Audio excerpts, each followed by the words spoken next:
The pulley shown in the figure is made using a thin rim with the two rods of the length equal to diameter of the rim. The rim and each rod have mass capital M. Two blocks of mass capital M and small m are attached to the end of the string of the light string passing over the pulley, which is hinged to rotate freely in vertical plane about its center. ये अपने इस axis के about घूमने के लिए free है और ये पॉइंट हिंज्ड है, ठीक है। The magnitude of the acceleration experience by the block assume no slipping of the string on the pulley. तो पहले तो यहाँ पे हल्का सा कॉन्सेप्ट समझना, क्योंकि कई बार हम एनएलएम में जब सवाल करते तो क्या बोलते हैं कि ये पूरी की पूरी स्ट्रिंग में ना दोनों तरफ टेंशन जो है वो सेम रहा होगा, यहाँ भी टी मानते हैं यहाँ भी टी मानते हैं, लेकिन रोटेशन के सवालों में एक तरफ टी1 एक तरफ टी2 मानना पड़ता है हमको। तो ये रियल रीजन क्या है, तो पहले तो जरा इसका कॉन्सेप्ट समझते हैं, ठीक है। तो जैसे मान लो ये एक पुली है और इसके ऊपर ये जो है हमारे पास ये वो स्ट्रिंग है जिसके सेगमेंट का मास है मान लो स्मॉल है और ये हिंट हो गई यहाँ पे, क्लियर।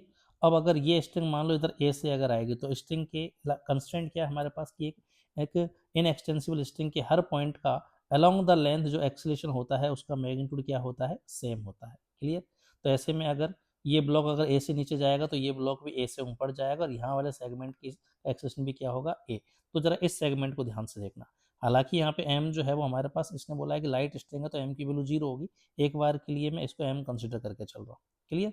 तो ये वाला जो स्ट्रिंग का जो एंड है वो हमारे पास आगे जाएगा a एक्सेलेरेशन से, और जब ये अगर a से आगे जाएगा तो इन दोनों पॉइंट्स, ठीक है, पुली के इस पॉइंट और हमारे पास स्ट्रिंग के इस पॉइंट में क्या होगा, रिलेटिव मोशन होगा। तो रिलेटिव मोशन को अपोज करने के लिए यहाँ पर क्या आएगा, हमारे पास स्लिपिंग हो रही है तो स्लिपिंग को अपोज करने के लिए क्या होगा हमारे पास, इस पर क्या आएगा, फ्रिक्शन आएगा, क्लियर। अब अगर मैं मान लूँ कि चलो स्ट्रिंग की जो राइट साइड में टेंशन जो आ रहा था वो T1 आ रहा था, लेफ्ट में अगर T2 आ रहा था, क्लियर। तो अगर मैं स्ट्रिंग के इस टुकड़े के लिए एबीडी की इक्वेशन बनाऊं तो T1 minus T2 minus static friction, क्योंकि स्लिपिंग नहीं हो रही है, फॉर नो स्लिपिंग है ना, for no slipping of string on pulley, अगर स्लिपिंग नहीं है उसके लिए बात कर रहा हूँ मैं, तो T1 minus T2 minus friction बराबर कितना हो जाएगा, m है, क्योंकि ये मास लेस है तो T1 माइनस T2 का उतना ही मैग्नीट्यूड होगा जितना फ्रिक्शन का होगा, क्लियर। अब ध्यान देना ये सारे फोर्स किस पे लग रहे थे हमारे पास, स्ट्रिंग के इस पीस पर। अब यहाँ पे स्टैटिक फ्रिक्शन जो है वो स्ट्रिंग के टुकड़े पे लेफ्ट में लगा है तो पुली पे किधर लगेगा, राइट में, और ये फ्रिक्शन जो है इसको एंगुलर एक्सेलेरेशन देगा। तो रियलिटी में पुली को घुमाने का काम जो कर रही है वो टेंशन नहीं कर रहे, पुली को घुमाने का काम कर रहा है फ्रिक्शन। अगर यहाँ फ्रिक्शन नहीं होगा तो स्ट्रिंग जो है इस पर फिसल जाएगी, स्ट्रिंग फिसल जाएगी, फ्रिक्शन 0 हो जाएगा, क्लियर। तो ऐसे में T1 बराबर T2 हो जाएगा हमारे पास। ध्यान देना, अगर स्ट्रिंग फिसल जाए इस पर, इफ स्लिपिंग, अगर यहाँ पर स्लिपिंग है और पुली और इनके बीच में कोई फ्रिक्शन नहीं है, स्मूथ है, क्लियर, तो यहाँ फ्रिक्शन को 0 रखना पड़ेगा। तो T1 बराबर क्या हो जाएगा, T2। तो ऐसे में अपन स्ट्रिंग के दोनों तरफ का जो टेंशन जो है वो सेम मानेंगे। अब एनएलएम में तुमने जो सवाल किए थे उसमें क्या था, हमारे पास जो ये जो पुली है उसके ऊपर स्ट्रिंग जो फिसल रही थी, इसलिए अपन दोनों तरफ टेंशन को क्या मान रहे थे, सेम मान रहे थे।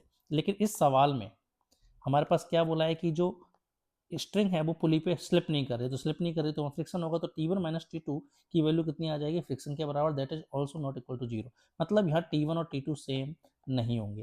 तो ऐसे में आपको याद क्या रखना, सवालों को करने के लिए जब भी इस तरह के सवाल दिया बोला जाए कि स्ट्रिंग जो है वो पुली पे स्लिप नहीं कर रही है, तो आपको मान के चलना है कि एक तरफ T1 और T2 जो है दोनों अलग अलग रहे होंगे, क्लियर है। ऑब्वियसली जिधर एक्सलेशन हमारे पास पुली का स्ट्रिंग का एक्सलेशन आ रहा है उस साइड वाला टेंशन जो है वो ज़्यादा रहा होगा। अब बात आती है कि फिर भी तुम सवालों को सॉल्व करने के लिए पुली को घुमाने का काम जो फ्रिक्शन कर रहा है, फिर भी हम सवालों को सॉल्व करने के लिए टेंशन का ही टॉर्क क्यों लिख लेते हैं। तो ध्यान देना जरा, अगर मैं पुली पर टॉर्क लिखूं तो रियलिटी में तो क्या लिखा जाएगा, फ्रिक्शन इंटू आर, ये लिखा जाएगा, क्योंकि फ्रिक्शन का जो न्यूमेरिकल वैल्यू है वो किसके बराबर है, T1 माइनस T2 के बराबर है। तो ऐसे में तुम क्या लिखोगे कि पुली के इधर से T1 खींच रहा था, इधर से क्या खींच रहा था, T2, तो इधर से T1 आर, इधर से T2 आर, तो टोटल टॉर्क कितना आ जाएगा, T1 माइनस T2 आर। तो न्यूमेरिकल वैल्यू एग्जैक्टली देखने में वैसी लगती है, ठीक है। रियलिटी में हमारे पास पुली को घुमाने का काम टेंशन नहीं कौन कर रहा है, फ्रिक्शन कर रहा है। अगर ये स्मूथ हुई पुली तो पुली घूमेगी नहीं, स्ट्रिंग स्लिप कर जाएगी, ठीक है। यहीं पे एक चीज अगर मैं बात करूँ कि इन दोनों के बीच कोई स्लिपिंग नहीं हो रही, तो स्ट्रिंग का ये जो पॉइंट है 1 और पुली का ये जो पॉइंट ऑफ कॉन्टेक्ट है 2, दोनों के जो एक्सेलरेशन है, पुली स्ट्रिंग का जो पॉइंट ऑफ कॉन्टेक्ट है उसका एक्सेलरेशन तो ए है, और पुली का जो पॉइंट ऑफ कॉन्टेक्ट है उसके हमारे पास दो एक्सेलरेशन के कंपोनेंट होंगे, एक तो होगा सेंट्रीपिटल और एक होगा इसका टेंजेंशियल, जिसकी वैल्यू होगी आर अल्फा के बराबर, क्लियर है। क्योंकि इन दोनों पॉइंट्स के बीच में कोई स्लिपिंग नहीं है तो ए टी की वैल्यू कितनी रही होगी हमारे पास, ए के बराबर रही होगी, या बोल दो आर अल्फा के बराबर रही होगी, क्लियर। तो ये रिलेशन काम में लेके आप इस सवाल को इजीली सॉल्व कर सकते हो। अब जरा हम सवाल को आगे बढ़ाते हैं, ठीक है। सवाल ने क्या बोला है कि ये जो हमारे पास पुली जो बनी हुई है वो एक तो सर्कुलर रिम से बनी हुई है जिसका मास है m। ठीक है, मैं इसकी रेडियस को एक बार के लिए r मान लेता हूँ। तो पुली का मोमेंट ऑफ इनर्शिया कितना आएगा हमारे पास, रिम का तो अपने इस एक्सिस के अबाउट आ जाएगा mr²। क्लियर। साथ में इसमें सेम मास की दो रॉड भी लगी हुई है। क्लियर। तो एक रोड का कितना हो जाएगा m, रोड की लेंथ है डायमीटर के बराबर। ठीक है, तो सेंटर ऑफ मास के अबाउट इस रोड का मोमेंट ऑफ इनर्शिया हो जाएगा m इंटू एल का स्क्वायर बाई 12। और ऐसे ही हमारे पास टोटल 2 रोड्स हैं। क्लियर।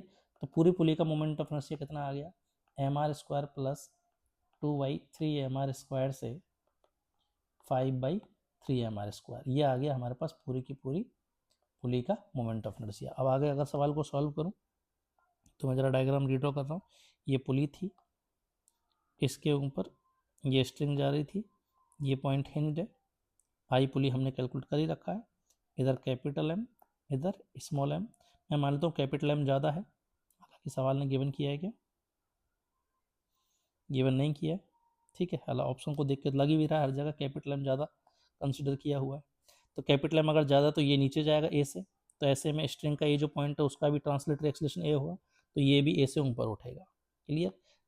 क्योंकि ये वाला स्ट्रिंग जब राइट में जा रही है तो इधर वाले टेंशन की T1 की वैल्यू पक्का ज़्यादा रही होगी T2 से, इधर वाले टेंशन से। क्लियर। अब बस इक्वेशन लिखनी है हमको। तो पहले तो एबीडी की क्वेश्चन बनाते हैं इस कैपिटल एम के लिए। कैपिटल एम के लिए अगर तुम लिखोगे तो इस पर नीचे लग रहा है कैपिटल एम जी, तो ट्रांसलेटर की इक्वेशन बनेगी capital M g minus T1 equal to capital M, equation 1। ठीक है, स्मॉल एम के लिए अगर मैं क्वेश्चन बनाऊँ तो क्या होगा, T2 ऊपर लग रहा है, स्मॉल एम जी नीचे, तो ये आएगा T2 minus small m g equal to small m. ये सेकंड इक्वेशन हो गई हमारे पास। अब यहीं पे अगर मैं कांस्टेंट की पुली के लिए इक्वेशन अगर बनाऊँ तो पुली को घुमाने का काम कौन कर रहा है हमारे पास, फ्रिक्शन का टॉर्क, जिसकी वैल्यू तुम सीधा टेंशन से भी लिख सकते हो। तो पुली पे T1 का टॉर्क तो लग रहा होगा क्लॉक वाइज और T2 का टॉर्क लग रहा होगा एंटी क्लॉक वाइज। क्योंकि हमारे पास स्लिपिंग नहीं होने देनी, तो इसका एल्फा जो है वो क्लॉक वाइज में ही आएगा, मतलब T1 का टॉर्क ज़्यादा रहा होगा। तो पुली के लिए लिखूँ तो टोटल टॉर्क कितना आ जाएगा, T1R माइनस T2R बराबर I pulley into alpha. Clear. For no slipping AT की वैल्यू ए के बराबर होगी, मतलब AT की वैल्यू ए के बराबर होगी, तो आर अल्फा की वैल्यू किसके बराबर आ जाएगी, ए की। थर्ड इक्वेशन और ये फोर्थ इक्वेशन। अब इन फोर्थ इक्वेशन को सॉल्व करके हम लोग एम को ए निकालना। तो पहले तो हल्का सा मैं इसको मॉडिफाई कर लेता हूँ। यहाँ से T1 माइनस T2 की वैल्यू कितनी आ रही है, ये आ रही है आई पुली कितना आया था हमारे पास 5/3mr²। क्लियर। इंटू आर भी चल रहा है, और अल्फा की जगह यहाँ से मैं सीधा A/R रख रहा हूँ। तो ये आ गया T1 minus T2 equal to 5/3ma। Equation number 5 नाम दे देते हैं। और यहीं पे अगर तुम इक्वेशन 1 और 2 को अगर ऐड कर दो तो यहाँ से भी क्या आ रहा है, capital M minus small m g plus T2 minus T1